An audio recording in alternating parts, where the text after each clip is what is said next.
മൂന്നാറിലെ കാട്ടാന ശല്യം തടയാൻ പ്രത്യേക ദൗത്യവുമായി വനംവകുപ്പ്. ഡ്രോൺ ഉപയോഗിച്ച് ആനകളെ നിരീക്ഷിക്കുകയാണ് വനംവകുപ്പ്. ആകാശ ദൃശ്യങ്ങൾ 24-ന് രാഹുൽ വിജയൻ ചേരുന്നു വിവരങ്ങളുമായി. പറയൂ രാഹുൽ വിജയൻ.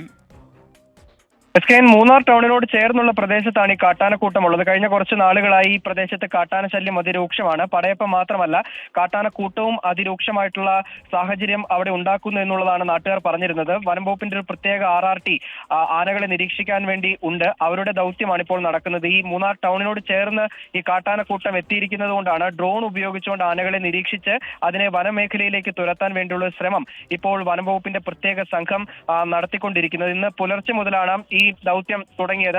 പെട്ടെന്നുള്ള ദൗത്യമായിരുന്നു.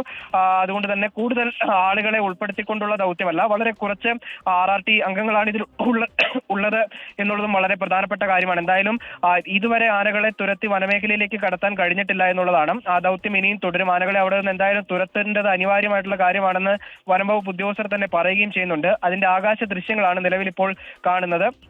ആനകൾ രണ്ട് കൂട്ടമായിട്ട് രണ്ട് സ്ഥലത്തായിട്ടാണ് നിൽക്കുന്നത് എന്നുള്ളതാണ് ഏറ്റവും പ്രധാനപ്പെട്ട കാര്യം. അടിയന്തരമായി അതിനെ തുരത്തിയില്ല എങ്കിൽ അത് വീണ്ടും ജനവാസ മേഖലയിലേക്ക് ഇറങ്ങും. ഒരു തോട്ടത്തിലാണ് ഇപ്പോൾ നിലവിൽ നിൽക്കുന്നത്.